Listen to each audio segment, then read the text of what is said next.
ప్రభువైన యేసుక్రీస్తు నామములో చేరవచ్చిన పరిశుద్ధులకు వందనాలు. ఈ సమయంలో మనం పరిశుద్ధ గ్రంథం నుండి దేవుని వాక్యాన్ని ఆలోచన చేద్దాం. చాలా మంది పనిబట్లు కలిగి దేవుని పనిని నిర్లక్ష్యం చేస్తూ ఉంటారు. చాలా మంది స్థానిక సంఘంతో కలిసి దేవుని పనిని బాగా కొనసాగిస్తూ ఉంటారు. వారంలో అనేక సార్లు మీటింగ్లు పెట్టి అనేక మంది దూర ప్రాంతాల నుంచి పిలిచి చాలా సంఘ క్షేమాభివృద్ధి కొరకు వాక్యాన్ని అందించడానికి స్థానిక సువార్థికులతో కలిసి కొంతమంది పనిచేస్తూ ఉంటారు. అందులో మీ సంఘం కూడా ఒకటి. చాలా సంతోషం. దేవుని పని కొరకు నీ పనిని పక్కన పెట్టగలవా? దేవుని పని కొరకు నీ పనిని పక్కన పెట్టగలవా? దేవుని పని మనుషులకి సొంత పనులు కూడా ఉంటాయి. దేవుడు ఆదికాండం 2వ అధ్యాయంలో 2వ వచనం 3వ వచనం ఇలా ఉంది. దేవుడు తాను చేసిన తన పని 7వ దినములోగా పూర్తి చేసి తాను చేసిన తన పని అంతటి నుండి 7వ దినమున విశ్రమించెను. కాబట్టి దేవుడు 7వ దినమున ఆశీర్వదించి పరిశుద్ధపరిచెను. ఏలైనగా దానిలో దేవుడు తాను చేసినట్టు సృజించినట్టు తన పని అంతటి నుండి విశ్రమించెను అన్నాడు. సుమారు దేవుడు కంటిన్యూగా 7 రోజులు పనిచేసి 7వ రోజు విశ్రాంతి తీసుకున్నట్టుగా మనం చూస్తా ఉన్నాం. దేవుని పని కొరకు నియమింపబడినటువంటి మనం ఎందుకు దేవుని పని కొరకు నియమింపబడ్డాము? ఒకసారి మనం యోబు గ్రంథం చూద్దాం. యోబు గ్రంథం 7వ అధ్యాయం 1వ వచనంలో, భూమి మీద నరుల కాలము యుద్ధ కాలము కాదా? వారి దినములు కూలివాని దినములు వంటివి కావా అని. పనివాడు, కూలివాడు, సంఘానికి సేవకుడు, స్వార్థికుడు, సంఘానికి సేవకుడు. పనివాడు జీతానికి పాత్రుడు కాబట్టి సంఘం అతనికి జీతం ఇయ్యాలి. జీతగాడు యజమానుడు. మరొక విషయంలో మనం చూసినట్టయితే ప్రభువైన యేసుక్రీస్తు స్వరక్తం ఇచ్చి సంపాదించాడు మనల్ని. మీరు మీ సొత్తు కాదు, విలువ పెట్టి కొనబడిన వారు అని. అమ్ముడుపోయిన మనం, జీతగాడుగా కుదిరినట్టు మనం ఎలా పని చేయాలో ఆలోచించేది. సాఫ్ట్వేర్ కంపెనీల్లో ఉద్యోగాలు చేస్తూ ఆఫీస్కి వెళ్ళి చేసి మళ్ళీ ఇంటికి వచ్చి రాత్రి వరకు పొద్దుపోయే వరకు వాళ్ళు ఆఫీస్ పని చేస్తూనే ఉన్నారు. మేము 8 గంటలే పని చేస్తామంటే కుదరలేదు. వాళ్ళకి ప్రాజెక్టు, టార్గెట్ ఏదో ఉంటాయి వాళ్ళకి. కానీ మనకేంటి,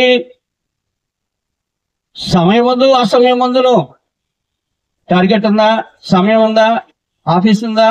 లేదు. నీకు ఎప్పుడు ఫోన్ చేస్తే అప్పుడు వెళ్ళి సువార్తను ప్రకటించాలి. నీ బాధ్యత. నీవు పనివాడుగా ఉండాలి, దేవుడు యజమానిగా ఉండాలని ఆలోచన చేస్తూ మనం కూడా ఆయన పని చేయడానికి ప్రయత్నం చేయాలి. 14వ అధ్యాయం చూద్దాం. 14వ అధ్యాయము 5-6 వచనాలు చూద్దాం. నరుల ఆయుష్కాలము పరిమితి కలది, వారి నెలల సంఖ్య నీకు తెలిసే ఉన్నది. మించజాలని వయ పరిమాణము నీవు వారికి నియమించి ఉన్నావు. కూలి వారి వలె తమకు నియమింపబడిన పనిని వారు ముగించే వరకు వారు విశ్రమము నందునట్లు వారి వైపు చూడకము అన్నాడు. దేవుడు చెప్పిన పని, చేయమన్న పని చేయటమే మన బాధ్యత. నాకు పని ఉందండి, ఈరోజు క్లాస్కి రాలేకపోతున్నానండి అని నేను చెప్తున్నటువంటి జూమ్ క్లాసులో చాలా మంది పోస్టులు పెడతారు. ముందే నేను రాలేకపోతున్నానండి అని పోస్టులు పెడతా ఉంటారు. అంటే సొంత పనులు ఉన్నాయి, సొంత పనులు చేసుకోవద్దనక. మొట్టమొదటిగా నువ్వు ఎవరికి దాసుడిగా ఉన్నావో, నీ యజమానుడు ఎవరో నీ శరీర సంబంధమైన పురుషుడా, అంతర్ సంబంధమైన పురుషుడు ఆలోచన చేస్తే, భౌతికమైనటువంటి పనుల, ఆత్మ సంబంధమైన పనులను నువ్వు ఆలోచన చేస్తే, దేనికి నువ్వు ప్రాధాన్యత ఇస్తున్నావో, నువ్వు ఎలా నడుచుకుంటున్నావో, నీ జీవన శైలి ఎలా ఉందో ఒకసారి నిన్ను నువ్వు స్వపరీక్ష చేసుకో. ఎవరిని విమర్శించట్లేదు, నేనేదో దేవుని పని చేస్తున్నాను మీరు చేయట్లేదు కాదు. ప్రతి ఒక్కరూ స్వపరీక్ష చేసుకోవాలి. నేను న్యాయం చేస్తున్నానా నా యజమానుడికి? మనం అందరికీ తెలిసినట్టుగా ఆయన కొంతమందికి నాణాలు ఇచ్చాడంట, దేశాంతరం పోయాడంట. ఉపమానంలో ఒకడు తన నాణ్యాన్ని భూమిలో కప్పెట్టి నువ్వు ఇచ్చింది నీకే ఇస్తున్నానని చెప్పాడు. నమ్మకస్తుడా? నమ్మకస్తుడు కాదు. నమ్మకస్తుడు దాన్ని డబల్ చేయాలి. నీకు ఇచ్చిన ఆయుష్కాలాన్ని, ఆరోగ్యాన్ని, బలాన్ని, స్వరాన్ని, ధనాన్ని దుర్వినియోగం చేసుకుంటున్నావో, సద్వినియోగం చేసుకుంటున్నావో, అది మంచిదే కానీ చెడ్డదే కానీ గాల్లో రికార్డ్ అవుతుంది. మీకైనా రికార్డులు చేయటం తెలుసు, ఆయనకి తెలుసు. నువ్వు ఎలా జీవిస్తున్నావో తెలుసు, ఎలా మాట్లాడుతావో తెలుసు. నువ్వు ఆత్మ సంబంధంగా బతుకుతున్నావో, శరీర సంబంధంగా బతుకుతున్నావో, ఆయన నీ చుట్టూ ఉన్నాడు. మనకు వైఫై అన్నట్టు, నెట్ అన్నట్టు ఆయన కూడా ఉంది నెట్వర్క్. సూర్యుడు, చంద్రుడు సాక్షులుగా పెట్టాడు. భూమిని, ఆకాశం విడిచిపెట్టి మనం అక్కడికి వెళ్ళలేం. కాబట్టి జాగ్రత్తగా ప్రతి ఒక్కరూ దేవుని పనిని శ్రద్ధగా చేయాలనే ఉద్దేశంతో ఈ అంశాన్ని మీతో మీ ముందు ఉంచడం జరుగుతూ ఉంది. నాకు ఖాళీ లేదండి, వేరే వాళ్ళు చేయమనండి, నేను ఆ పని చేయలేనండి, నేను ఈ మీటింగ్కి రాలేనండి. ఇంకా దౌర్భాగ్యమైన పరిస్థితి ఏంటంటే మా ఏరియాలో సమయాన్ని న్యాయబద్ధంగా పాటించలేరు. ఆరాధన కూడా ఆ సమయాన్ని వారికి మరి సొంత పనులు అడ్డొచ్చేస్తూ ఉంటాయి. పాటలు అయిపోయాక వస్తూ ఉంటారు కొంతమంది. సమయాన్ని దొంగిలిస్తున్నారు, దేవునికి ఇవ్వాల్సిన దొంగిలిస్తున్నారు. దేవుని పనిలో మీరు నమ్మకస్తులు కాదు అని గ్రంథం మాట్లాడుతూ ఉంది.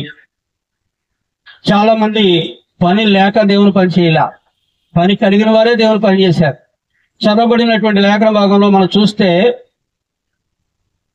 మొదటి రాజుల గ్రంథంలో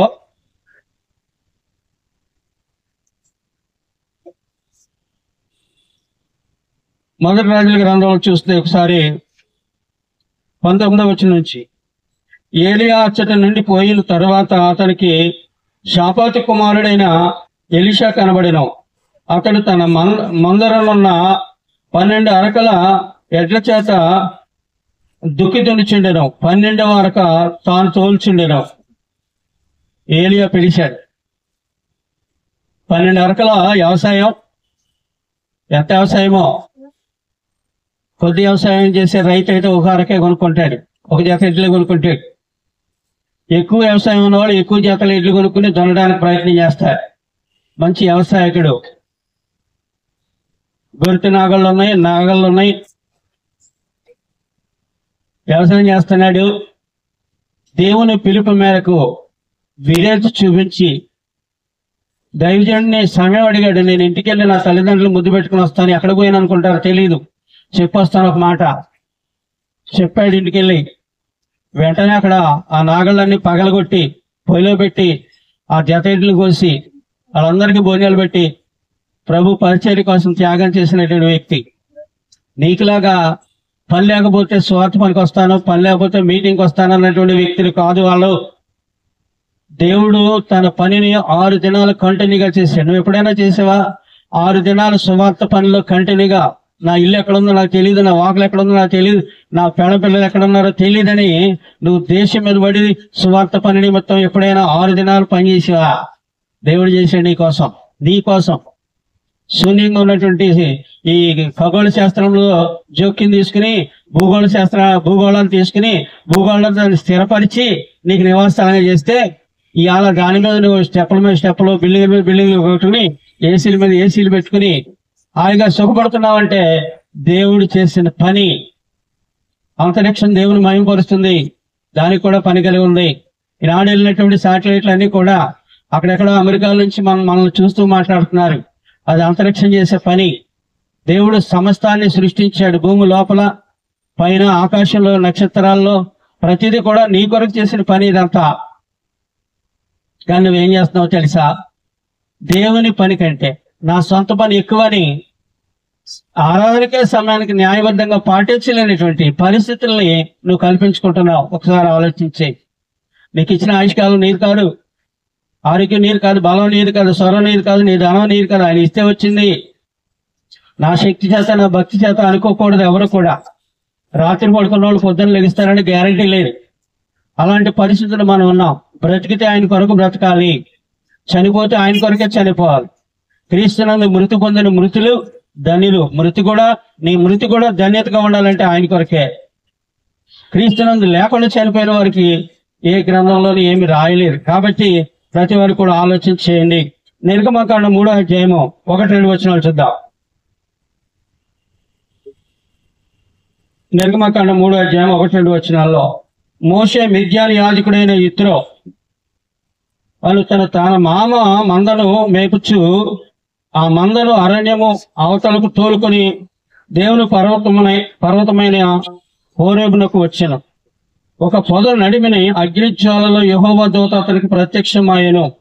అతను చూసినప్పుడు అగ్ని వలన పొద మండుచుండను గాని పొద కాలిపోలేదు అన్నాయి. డైరెక్ట్ గా మన 10వ వచనంలోకి వెళ్ళిపోదాం.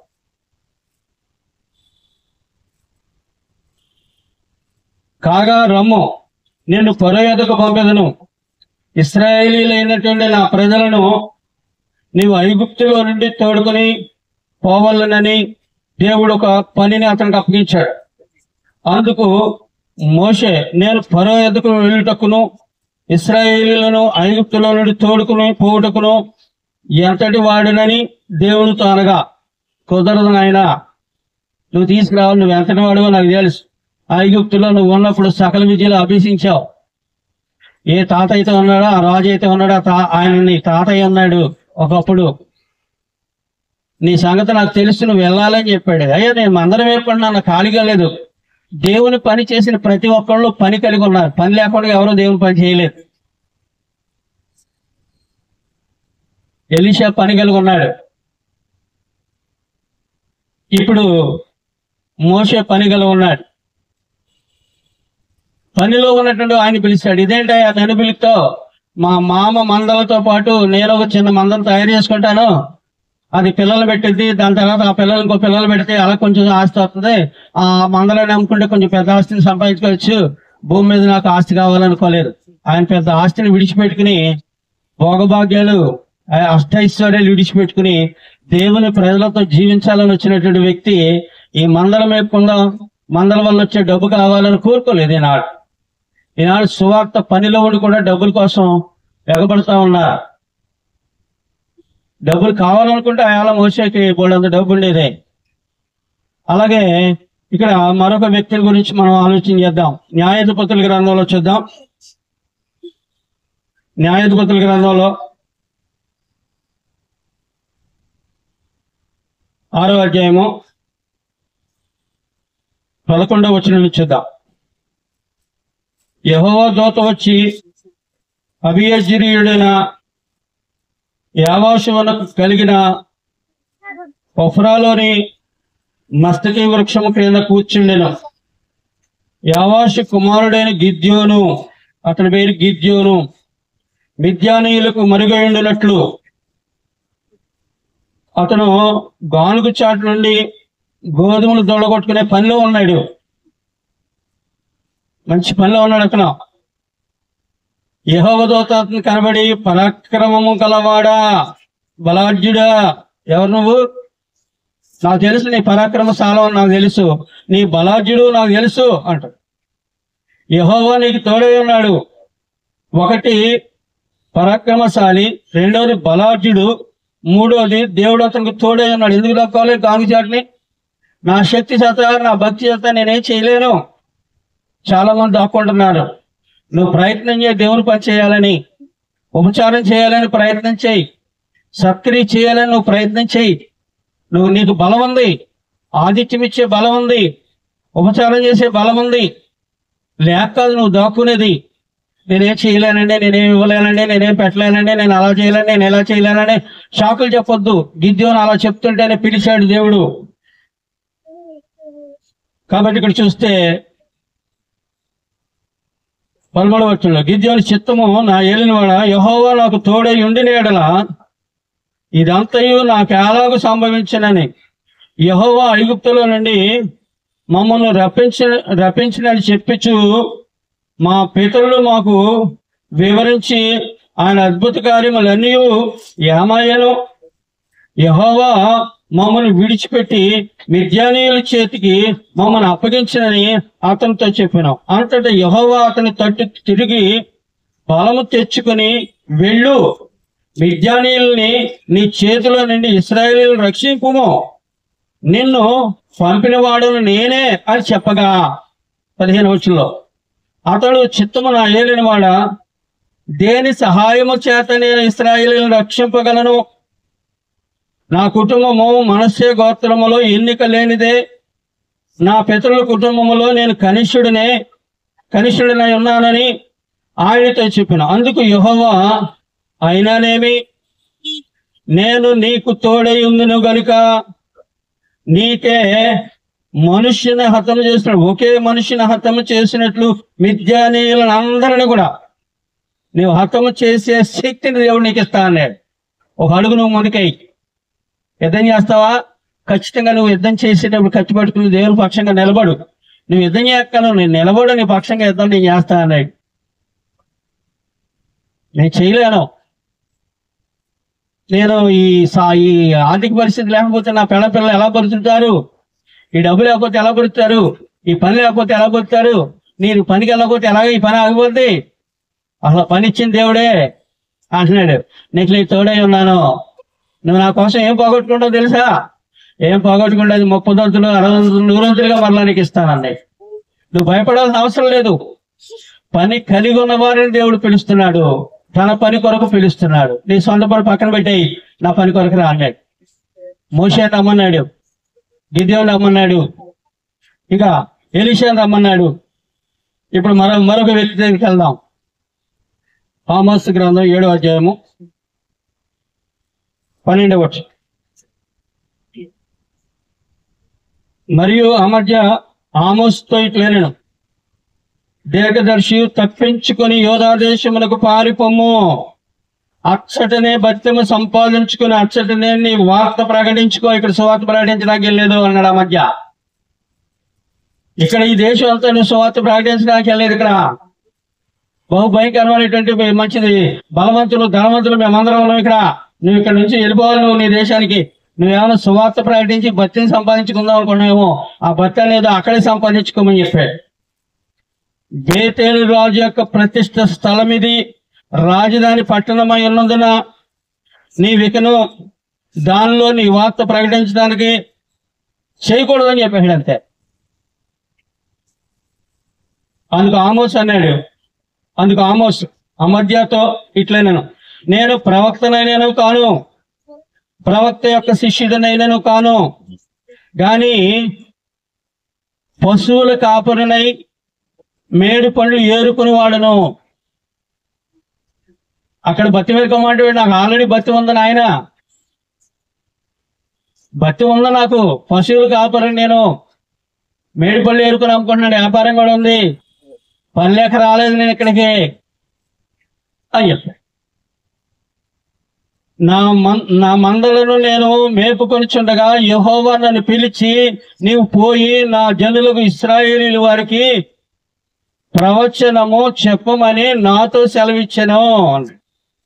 దేవుడు నాకు ఒక వార్త చెప్పమని సెలవిచ్చాడు కాబట్టి నేను చెప్పడానికి వచ్చాను. నేను ప్రవక్తను కాదు, ప్రవక్త శిష్యులు కాదు, నాకు పని ఉంది, నువ్వేదో అక్కడికి వెళ్ళి బెత్తం అడుక్కోవడానికి అక్కడ సువార్త ప్రకటించమని అనక్కర్లేదని చెప్పాడు.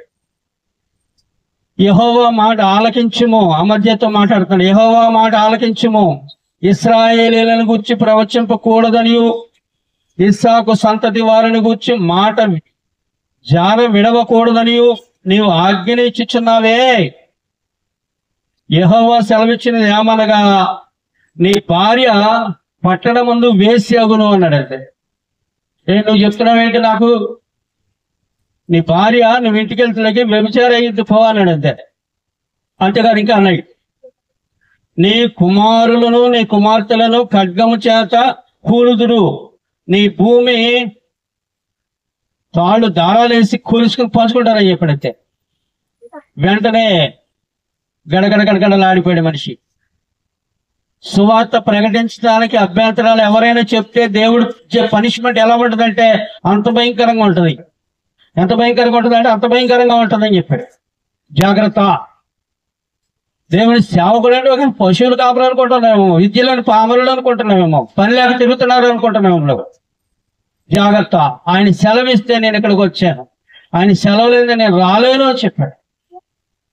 ఆయన పని అంటే నీకు అంత తేలిక ఉందేమో. జాబ్కి టయానికి వెళ్ళాలి, ఆఫీస్కి టయానికి వెళ్ళాలి, కూలికి టయానికి వెళ్ళాలి, ఎగ్జామ్కి టయానికి వెళ్ళాలి. దేవుని పనికి మాత్రం టయానికి రాలేము.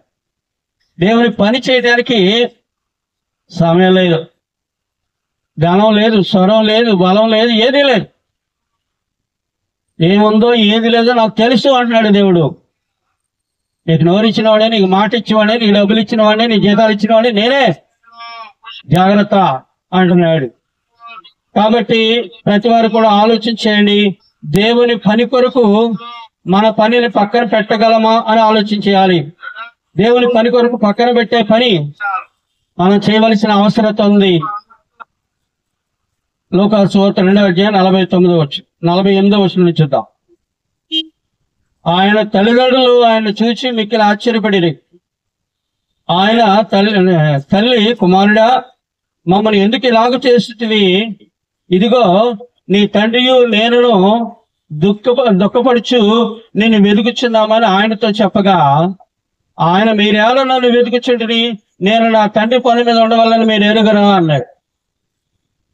నా తండ్రి పనుల మీద ఉండవాలని నేను మీరు ఎరుగరా అని ఎప్పుడు అన్నాడు? ఏ వయసులో అన్నాడు? బాలుడిగా ఉన్నప్పుడు అన్నాడు. నీ తల్లి నీ తండ్రిని దుఃఖపెడుతున్నావు. ఎందుకు దుఃఖపెడుతున్నావు? ఎందుకు దుఃఖపడుతుంది మరియమ్మ తన కుమారుని గురించి? అదే 1వ అధ్యాయం 48వ వచనంలో నా రక్షకుడైన నా ఆత్మ నా దేవుని యందు ఆనందించుచున్నది అన్నది. అదే మరియమ్మ, అదే ప్రభువైన యేసుక్రీస్తు. ప్రభువైన యేసుక్రీస్తు గురించి ఆత్మ సంబంధంగా ఆలోచన చేస్తే నీకు ఆనందం ఉంటుంది. శరీర సంబంధంగా భౌతికంగా ఆలోచన చేస్తే మళ్ళీ నీకు దుఃఖం ఉంది. నేను ఎవరు అనుకుంటున్నావు నువ్వు? నేను నా తండ్రి పని మీద వచ్చాను, నాకు తండ్రి ఉన్నాడు, నా తండ్రి నన్ను నడిపిస్తున్నాడు, ఆయన పని మీద వచ్చాను నేను. తండ్రి నీ చిత్తం నెరవేర్చడమే నాకు ఆహారమై ఉన్నది అన్నాడు. సంపూర్ణంగా నెరవేర్చాను శిలువ మీద. నీ చిత్తం సంపూర్ణంగా నెరవేర్చాను, ఇదిగో నా ఆత్మని చేతికి అప్పగిస్తాను. సంపూర్ణంగా ఎవరు నెరవేర్చారు? ఎంతవరకు నెరవేర్చారు? ఏ పర్సెంటేజ్లో ఉన్నారు మీరు?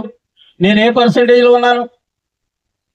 33.5 సంవత్సరాల్లో తండ్రి అయినటువంటి దేవుని చిత్తాన్ని సంపూర్ణంగా నెరవేరిస్తే 65 సంవత్సరాలు వచ్చిన తర్వాత నేను ఏ పర్సెంటేజ్లో ఉన్నానో నాకే తెలియదు. ఆలోచన చేయండి. ఆయన చిత్తాన్ని సంపూర్ణంగా నెరవేరుస్తున్నామా? ఆయన పని చేస్తున్నామా? ఆయన పని చేయడానికి భూమి మీదకి వచ్చామా? కూలి వారి వలె భూమి మీద బ్రతకడానికి వచ్చామా? మన పని అయ్యే వరకు విశ్రమించడానికి లేదు. ఎప్పుడు ఎక్కడ ఎలా ముగించాలో ఆయన గ్రంథంలో రాసుకున్నాడు. నియమింపబడిన దినముల్లో ఒకటైనా కాకముందే మన బ్రతుకు దినాలన్నీ కూడా ఆయన గ్రంథంలో రాసుకున్నాడు.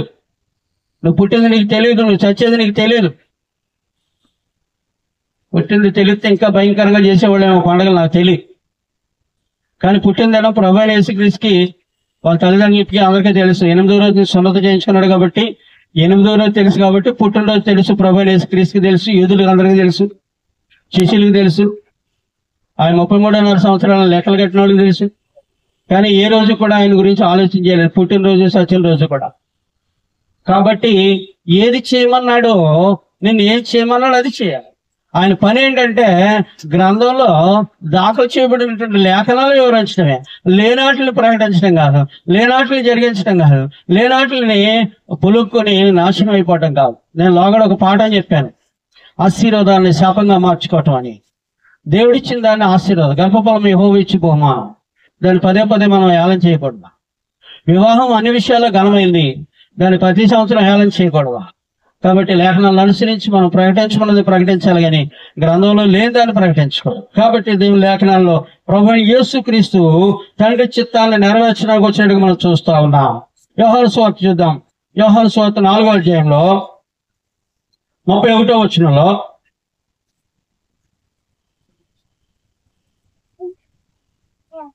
అలాగా శిష్యులు బోధకుడా భోజనం చేయమని ఆయనను వేడుకొనిరి.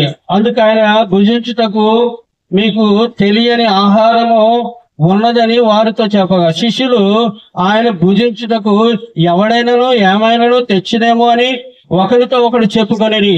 యేసు వారిని చూచి నన్ను పంపిన వాని చిత్తము నెరవేర్చుటయు ఆయన పని తుదముట్టించుటయు నాకు ఆహారమై ఉన్నది అన్నాడు. మీకు ఆహారం ఏంటో నాకు తెలియదు, మీ సొంత పనులు చేసుకోవడం మీకు ఆహారం ఏమో నాకు తెలియదు, మీ జీవనోపాధిని సంపాదించుకోవడం దాని కొరకే బ్రతుకుతున్నారేమో నాకు తెలియదు. మీ సొంత పనులు చేసుకోవడం తప్పట్లేదు. దేవుని పనిని చేసిన తర్వాత సమయం 10:30 గంటలకు ఆరాధన అంటే 10:30 గంటలకు ముందు ఎప్పుడు 10:30 అవుద్దని ఎదురు చూడాలి. ఆ సమయం కొరకు మనం నిరీక్షించాలి. మీరు ఎప్పుడు వస్తారా అని ప్రభువైన యేసుక్రీస్తు తన స్థానంలో కూర్చుని మీ ప్లేస్ ఖాళీగా ఉందని ఆయన మీ కొరకు ఎదురు చూడకూడదు. అది నా ఉద్దేశం. నా సహోదరుడు ఇంకా రాలేదు, ఆయన సీట్ ఖాళీగా ఉన్నాయి. నా సహోదరు ఇంకా రాలేదు, ఆమె సీట్ ఖాళీగా ఉంది.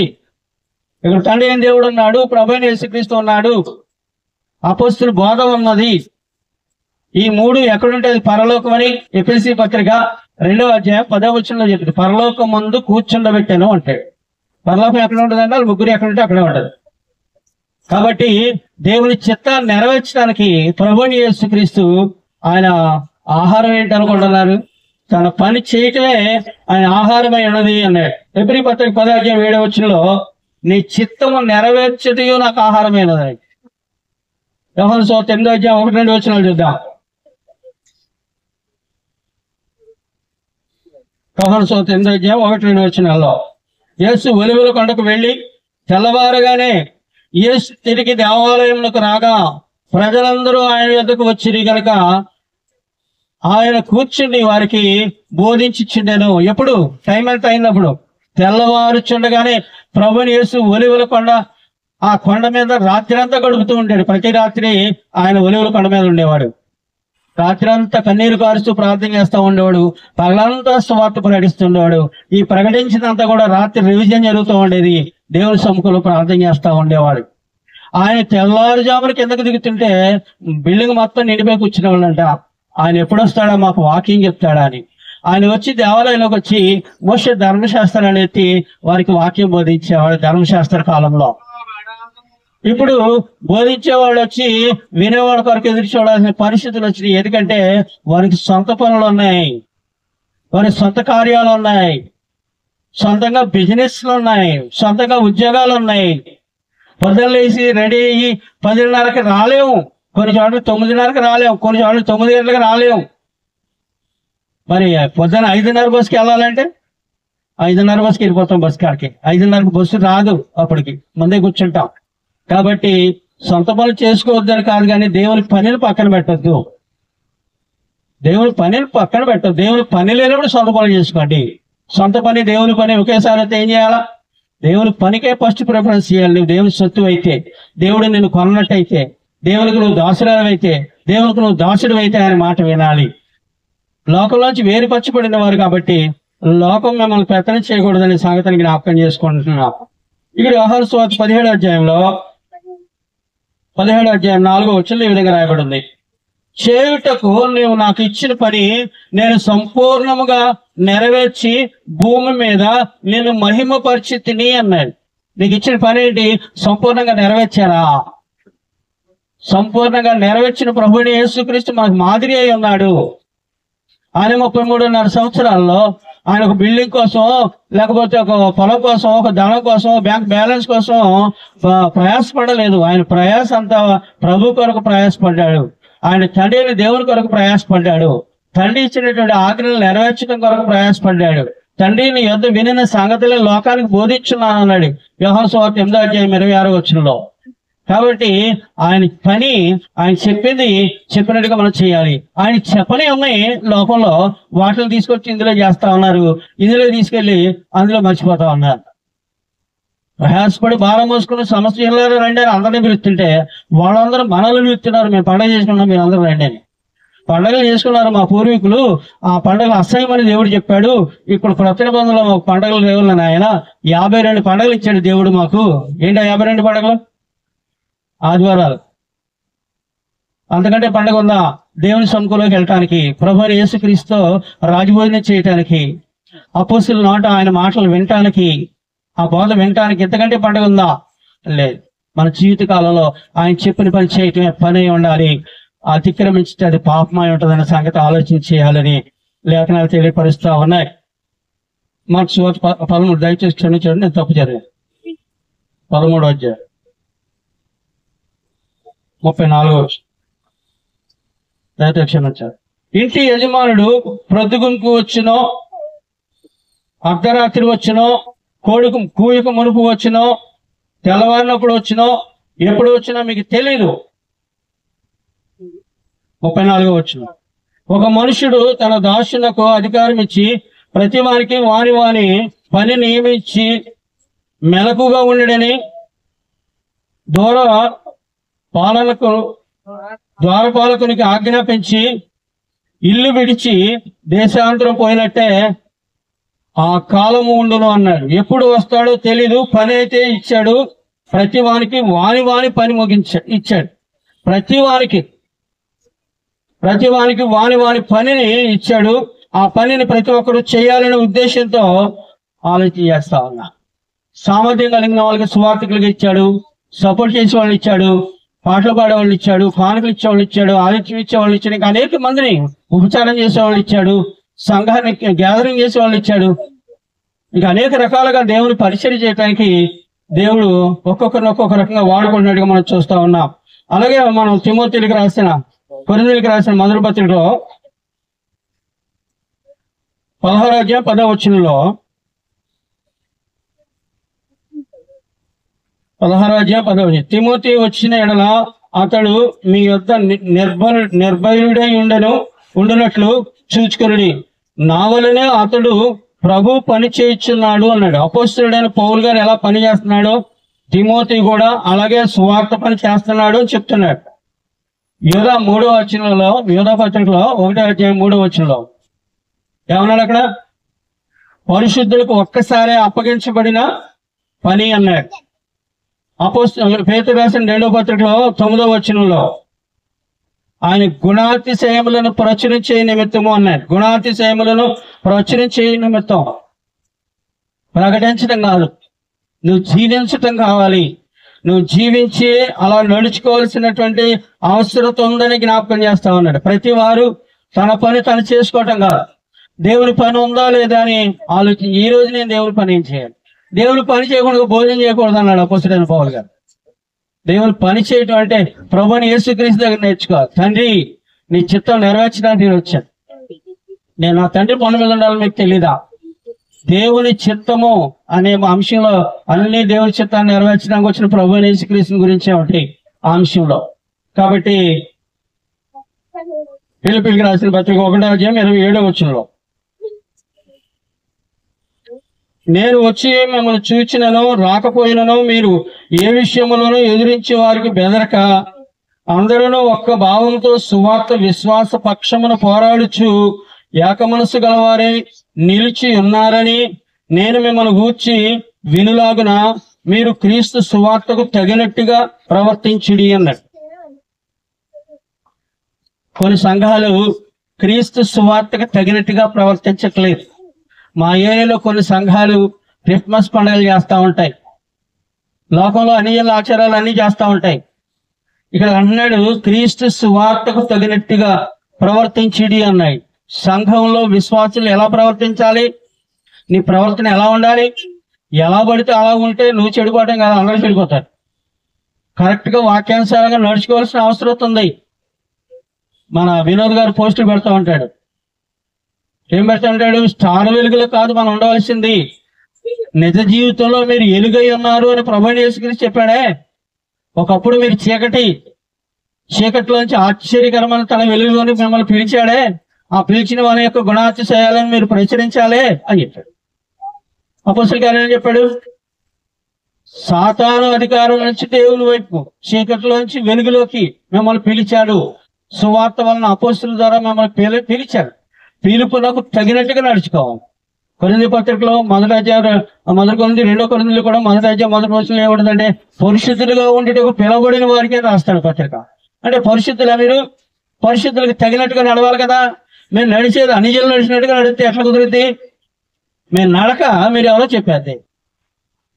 నడక, మీ నడక ఎలా నడుచుకోవాలంటే చెప్తున్నాడు. సువార్త విశ్వాస పక్షంగా నడుచుకోవాలి. మీ నడక నాకు తెలిసిపోద్ది. మేము నడుతుంటే నేను చూస్తున్నాను. మీ మాటలు తెలిసిపోతాయి, మీ క్రియలు తెలిసిపోతాయి, మీ చర్యలు తెలిసిపోతాయి, మీ పోస్టులు తెలిసిపోతాయి. ఎలా నడుచుకుంటున్నారు జాగ్రత్త అని అపోస్తలుడైన పౌలు గారు హెచ్చరిక చేస్తాం. బ్రతుకు 2 రకాల బ్రతుకులు ఉంటాయి ఇక్కడ. ఒకటి, పౌలు గారి గురించి మనం ఆలోచన చేస్తే ఏమంటాం? ఏం బ్రతికాడు రా క్రీస్తులో అని ఏమన్నాడు? నేను క్రీస్తుని పోలి నడుచుకుంటున్నాను, మీరు నన్ను పోలి నడుచుకుంటాను. అదే ఇస్కరియోతు యూదాను గురించి మనం ఆలోచన చేస్తే ఏం బ్రతుకురా వీడిది, ఆఫ్టర్ ఆల్ ఎంత 30 వెండి నాణాలు. దానికోసమే అపోస్తలత్వాన్ని పోగొట్టుకున్నాడు, స్వస్థపరిచే వరాన్ని పోగొట్టుకున్నాడు, దేవుని సముఖంలో సింహాసనం మీద కూర్చుని 12 గోత్రాలను 12 మంది పరిపాలన చేసే భాగ్యాన్ని పోగొట్టుకున్నాడు. దేవునితో యుగయుగాలు, దేవుడు ఎన్ని లక్షల సంవత్సరాలు ఉంటాడు, అన్ని లక్షల సంవత్సరాలు నువ్వు ఉండే భాగ్యాన్ని కూడా పోగొట్టుకున్నాడు. ఏం బ్రతుకురా వీడిది. నువ్వు ఎలా బ్రతకాలనుకుంటున్నావు నాకు తెలియదు, కానీ నీకు కూడా పని ఉంది. సువార్త విశ్వాస పక్షంగా నా బోధ ప్రకారంగా మీరు నడుచుకుంటున్నారో లేదో, మీరు అలా నడుస్తున్నారో లేదో, మీరు వెలుగు సంబంధులైనా చీకటి సంబంధులా ఎలా నడుచుకుంటున్నారో మీ క్రియలు నాకు కనబడతా ఉన్నాయి. ఎందుకంటే నాకు సాక్షులు ఉన్నారు. భూమి, ఆకాశము, సూర్యుడు, చంద్రుడు, ప్రకృతి నా చేతిలో ఆయుధాలు అన్నాడు దేవుడు. ఈ ప్రకృతి దేవుని చేతిలో ఆయుధాలు. 40 రోజులు కురిసే వర్షం అంటే కురిసేస్తుంది. 3 సంవత్సరాలు ఉన్నారా వర్షం కురవద్దు అంటే ఎవరి చేతిలో ఆయుధాలు అనుకుంటున్నారు? ఇవన్నీ దేవుని చేతిలో ఆయుధాలు. ఒక మనుషుడు ప్రార్థన చేస్తే వర్షం ఆగిపోలా. ఆ ప్రార్థన ఆలకించి ఆయన మాట విన్నాడు కాబట్టి ఆగింది. ఆయన ప్రార్థన ఆలకించి 3.5 సంవత్సరాల తర్వాత వర్షం కురవమన్నాడు కాబట్టి కురిసింది కాబట్టి ఆగింది. ఎందుకు ఇవన్నీ చెప్తున్నాడు? బుద్ధి కలగడం కోసం, బోధ కలగడం కోసం, నువ్వు ఆత్మ సంబంధంగా తన కుమారుడుగా జీవించడం కోసం. అపవాది కుమారుడు క్రీస్తు ద్వారా, ఆయన రక్తం ద్వారా, ఆయన ప్రాణ త్యాగం ద్వారా దేవుని కుమారుడయ్యి యేసుక్రీస్తు నామములో అడుగుచున్నాము తండ్రి అని పిలవగలిగే హక్కుదారులుగా ఉన్నాము అంటే దేవుడు ఎంతగానో సంతోషిస్తున్నాడు. ఏ యోగ్యత లేకపోయినప్పుడు కూడా భూమి మీద ఏ మనుషులకి లేని ఔన్నత్యపు స్థితిని మనకు అనుగ్రహించాడు. ఆ యోగ్యతను మనకు అనుగ్రహించాడు. దేవదూతలను మన పరిచారికలుగా చేశాడు. దేవదూతలు 182,000 మందిని ఒక రాత్రి చంపేసింది, కత్తి తీసుకు చంపేశాడు. అలాంటి దేవదూత ఈనాడు మనం చేస్తున్న ఆత్మ సంబంధమైన ఆరాధన తొంగి చూస్తున్నాడంట. సంఘం ద్వారా తన యొక్క నానా విధములైనటువంటి జ్ఞానం పరలోకంలో ప్రధానులకును అధికారులకును, అంటే సామాన్య దూతలు కాదా, సామాన్య దూతలు కాదా. ఇప్పుడు సీఎం రేవంత్ రెడ్డి ఉన్నాడు, అందరూ వెళ్తారా రోజు? సామాన్యులు, ప్రధానులు, అధికారులు, ముఖ్యమైన వాళ్ళు వెళ్తారు ఆయన దగ్గరికి. అలాగే పరలోకంలో దేవుని దగ్గరికి ప్రధానులు, అధికారులు వెళ్తారు. అందరూ వెళ్ళరు, దూతలు అందరూ వెళ్ళరు. ఆ దూతలందరూ కాదు మన ఆరాధన తొంగి చూసేది ప్రధానులు, అధికారులు. ముఖ్యంగా దేవుని సముఖంలో చుట్టూ ఉండే క్వార్టరీ ఉంటుంది. ఆ క్వార్టరీ వాళ్ళు ఏం చేస్తారంటే, ఆనాడు పూర్వకాలం అబ్రహాము, ఇస్సాకు, యాకోబు, దావీదు వాళ్ళు ఎలా బతికారు, ఇప్పుడు వీళ్ళు ఎలా బ్రతుకుతున్నారు అని తొంగి చూస్తారంట. తొంగి చూస్తే భౌతికంగా ఎంతో ఉంది, మనకి ఎన్నో కనిపిస్తా ఉన్నాయి, ఎంతో టెక్నాలజీ ఉంది. ఇవన్నీ పక్కన పెట్టి మన దేవుని పని ఎలా చేస్తున్నావా, ఇవన్నీ వీళ్ళకి ఎలా సాధ్యం అవుతుంది ఇవన్నీ విడిచిపెట్టడానికి? లోకంతో వేరైపోతుంది కదా.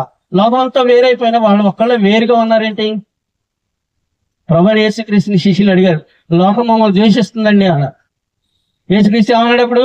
మీకంటే ముందుగా నన్ను ద్వేషించింది. ఎందుకు ద్వేషించింది?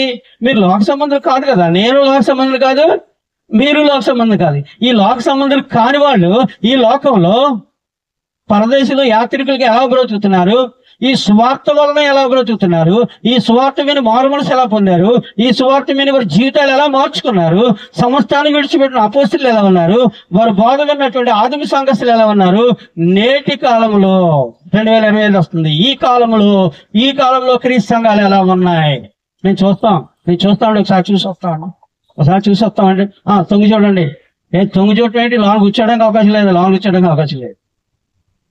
ఇప్పుడు క్రికెట్ గేమ్స్ ఆడుతున్నారు కదా, ఒకప్పుడు టెండూల్కర్ అందరూ ఆడేవాళ్ళు కదా, ఇప్పుడు దిగనెత్తారు ఆయన లోనకే, ఆయన గ్యాలరీలో కూర్చొని చూడాలా. ఒకప్పుడు మరి బాగా ఆడాడు కదా, ఇప్పుడు ఆడనీరా? ఇప్పుడు ఆడనీరు.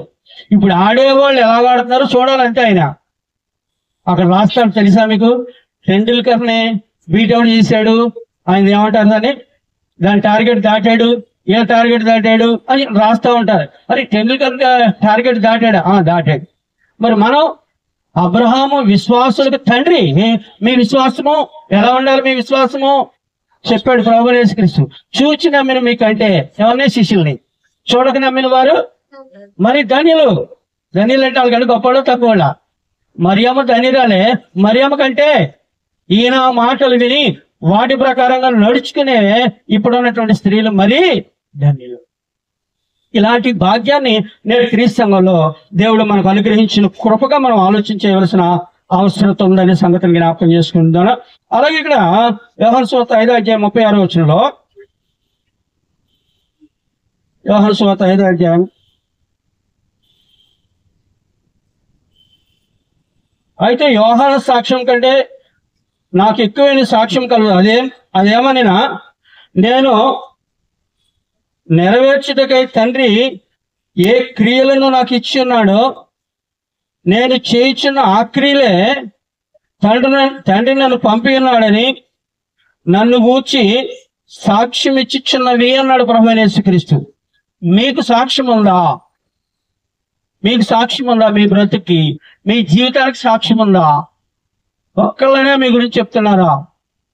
కాబట్టి లేఖనాల వెలుగులో నడుచుకోవాల్సిన అవసరం ఉంది. తిమోతిలకు రాసిన 2వ పత్రిక 2వ అధ్యాయం 14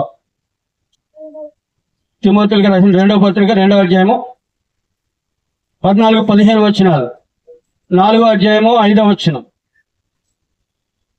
రోమ 16వ అధ్యాయం 21 ఎఫెసీ 4వ అధ్యాయము 28-16 ఎఫెసీ 4:28 మొదటి కొరింథీ 3:9 చివరగా మొదటి కొరింథీ 3:9 చదువుకుని ముగించుకుందాం.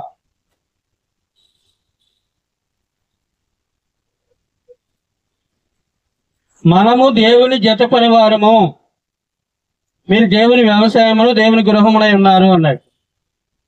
దేవుని జత పని వారు. చాలా మంది అనుకుంటారు ఈ కంపెనీలో పనిచేసే వాళ్ళు మా జత పని వాళ్ళని ఒక టీం పెట్టుకుని ఆ టీం అందరూ భోజనాలు చేస్తూ ఉంటారు. ఇక్కడ క్రీస్తుతో ఆయన రాజభోజనం చేసే మనం అందరూ కూడా దేవుని జత పని వారంగా బ్రతకాలని దేవుడు కోరుకుంటున్నాడు. క్రీస్తు ఎలా బ్రతికాడో, అపోస్తులు ఎలా బ్రతికారో, ఆదిమ సంఘస్థులు ఎలా బ్రతికారో, పాత నిబంధనలో ఉన్నటువంటి భక్తులు ఎలా బ్రతికారో మనం కూడా అలా బ్రతకాలని నేను హెచ్చరిక చేసుకుని మిమ్మల్ని అందరూ కూడా హెచ్చరిక చేస్తూ ముగిస్తున్నాను. అందరికీ వందనాలు.